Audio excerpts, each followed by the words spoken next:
All right, well, I'm Shane Vick, and this is my presentation on human trafficking resolutions. When I was going through BLET over the summer, I ran across a topic, human trafficking investigations, that really drew my interest in everything. And then as we going through our master's degree program, I've looked more into it. I've done more research on it, and I have found that it's something I'm very passionate about, and something I want to continue on with my career. So, the elements of human trafficking. For one, human trafficking is a grave violation of human rights affecting millions of individuals worldwide, and is basically the modern form of human slavery that exploits vulnerable individuals, particularly women and children, for forced labor, sexual exploitation, and other forms of abuse.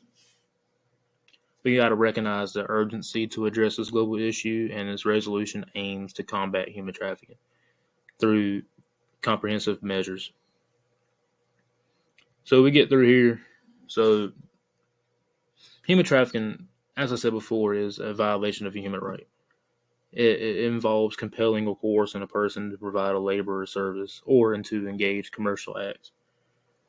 Um, the basic elements of human trafficking is force, fraud, or coercion. However, if it's a minor, it's automatically human trafficking. It doesn't have to reach those three main elements if the person's under 18, especially for a commercial sex or labor at it's still considered trafficking for a minor, even if forced violence coercion is used. This heinous crime has no boundaries and affects people of all ages, genders, or nationalities. Um, so we're going to go through a few things. First, we're going to talk about smuggling versus trafficking. Smuggling is when initially the trafficked individual, they want to come over on their own. For example, someone wants to come over from Canada or Mexico to the United States, and somebody found somebody online. Hey, man, I'll bring you over here for $1,000. And they get over here, and the person was like, hey, once you work off this $1,000, you're free to go. However, where traffickers or smugglers get it through, and this is why there's such a fine line between smuggling and trafficking, especially if the individual stays with the person who brought them over. Hey, you owe me $1,000, and then the person that got brought over gets that $1,000 and tries to give it to the smuggler. And then the smuggler goes, you've been living with me for 3 months. I've been feeding you. I've got you clothes. And I built up interest, so now you owe me $3,000. And whenever that person gets $3,000, it ends up being $6,000. So it compounds over time, and then that's when it quickly fades into trafficking, because then they're there by force. And there are a few push and pulls for trafficking. So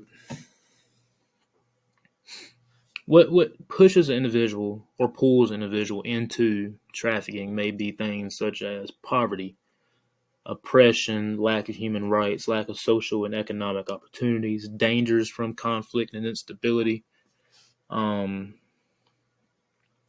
instability, civil unrest, crisis, natural disasters, etc. There are a lot of things that can make a trafficker go to a certain area and find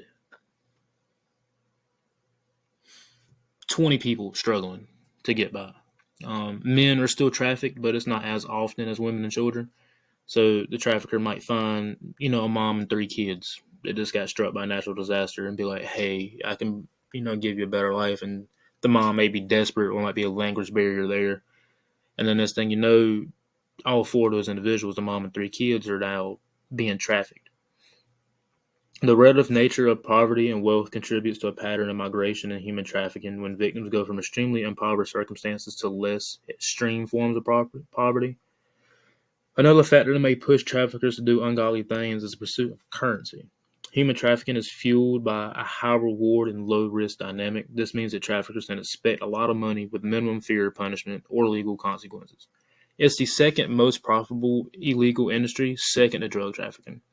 Now, everybody knows that drug trafficking is where all the money is at. I'm not trying to endorse it, but crack cocaine, marijuana, methamphetamines, ecstasy, narcotics, opioids, opiates, opium. You can go all through everything, and we all know it's a lot of money to be made. But whereas, you can buy a kilo of crack or cocaine, sorry. Um, some people are selling human bodies, individuals, for labor or sexual labor, um, for like thousands of dollars, and there's people out there who'll buy it, especially women and children. Um, and another thing that not many people talk about when it comes to human trafficking is there's another form of it, and it's forced marriages. So, trying to think of an example that's popular. 90 Day Fiance, as pure as that TV show is, the episode with Ed. I don't know if many people have seen it or know what I'm talking about, but you get someone who's has a lot of money in the United States. You have, and then you have somebody else who doesn't speak hardly any English. There's a huge language barrier there. Don't know what to get into, and that can turn into human trafficking as well, especially if it's by force, like a forced marriage to keep her over here.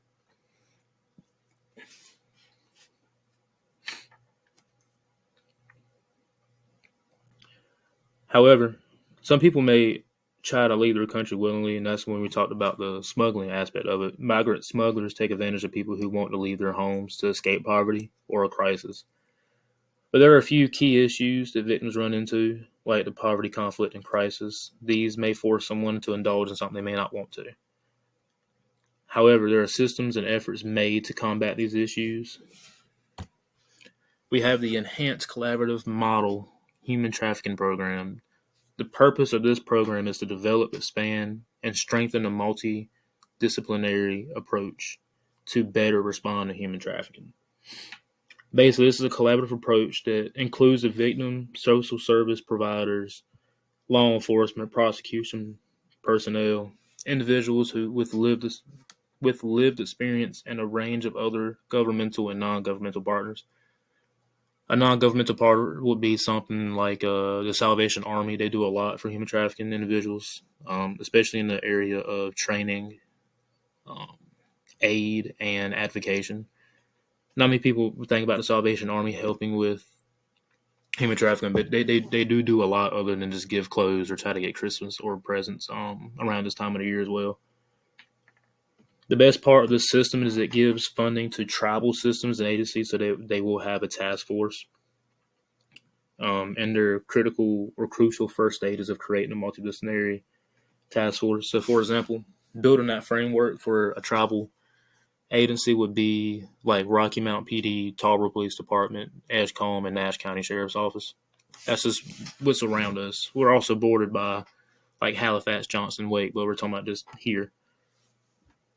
We don't have an aimed task force for human trafficking. We have task force through the ATF, all things like that. However, in a rural area like this, I am sure that there are individuals in this county or Edgecombe County that are not here by choice, especially in the forced labor, considering that agriculture is a big thing over here. And then we have the Anti-Trafficking Coordination Act Team Initiative. Through this initiative, interagency teams of federal agencies are convened in select districts to develop high-impact human trafficking investigations.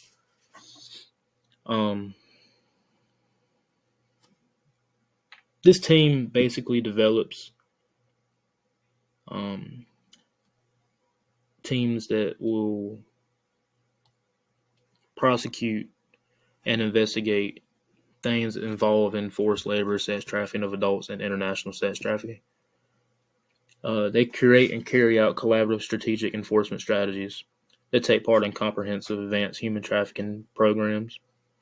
They just collaborate with agencies specialized anti-trafficking subject matter experts. So, to break it down, the ACT team would have subject matter experts to help the tribal teams that the Enhanced Collaborative Model of Human Trafficking programs train to know what they look for, such as workers who may sound like they're speaking from a script, or places that look like it's border to keep people in. And then we had a Department of Homeland Security Center for Countering Human Trafficking.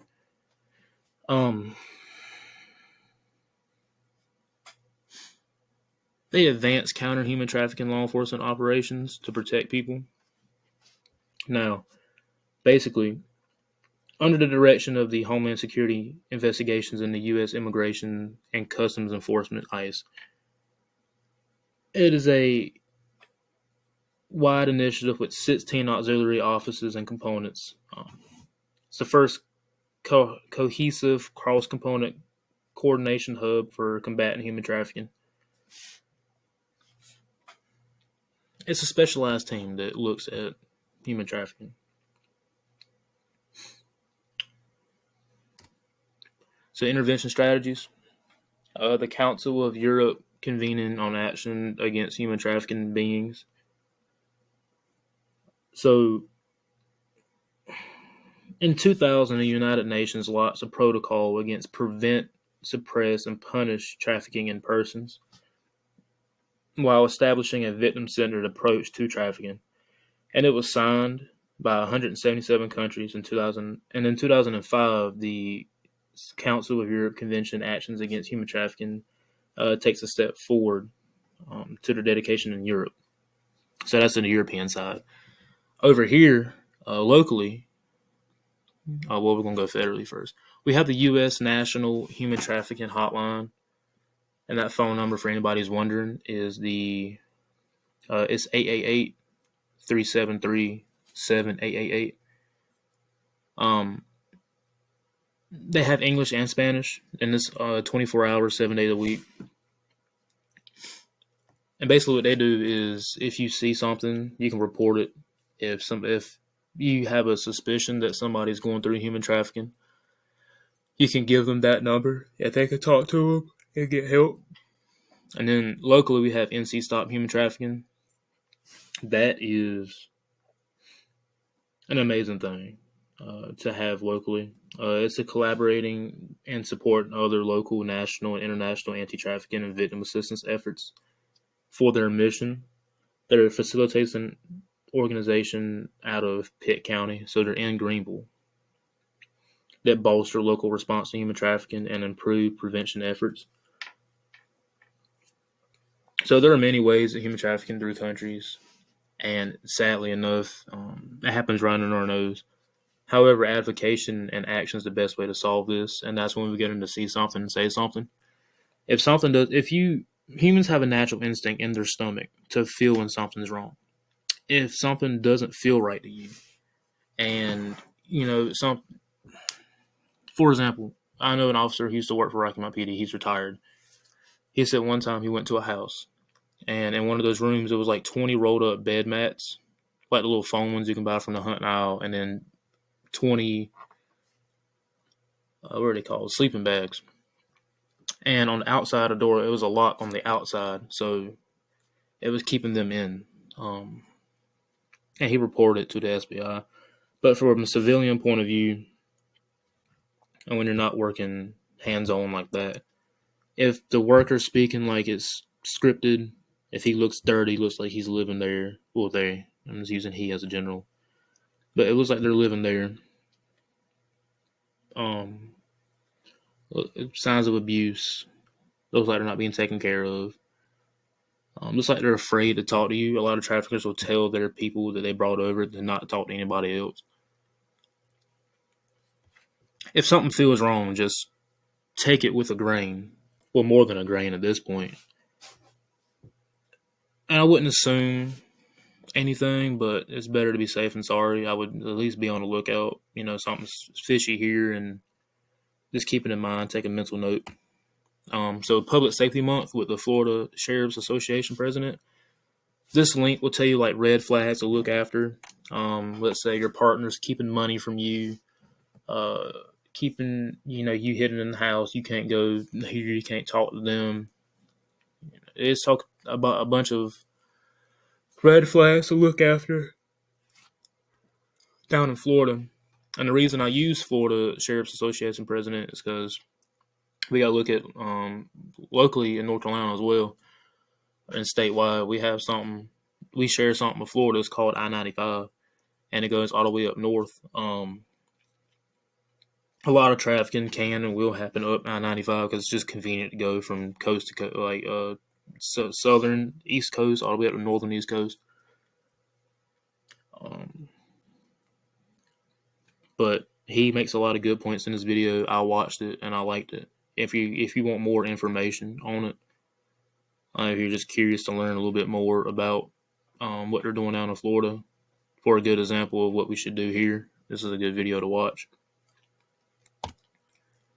These are my references. And as I said before, everything happens under our nose. And sadly, human traffickers may never stop, especially in third world countries where they feel like the resources to stop it may not be there, and they can take advantage of that.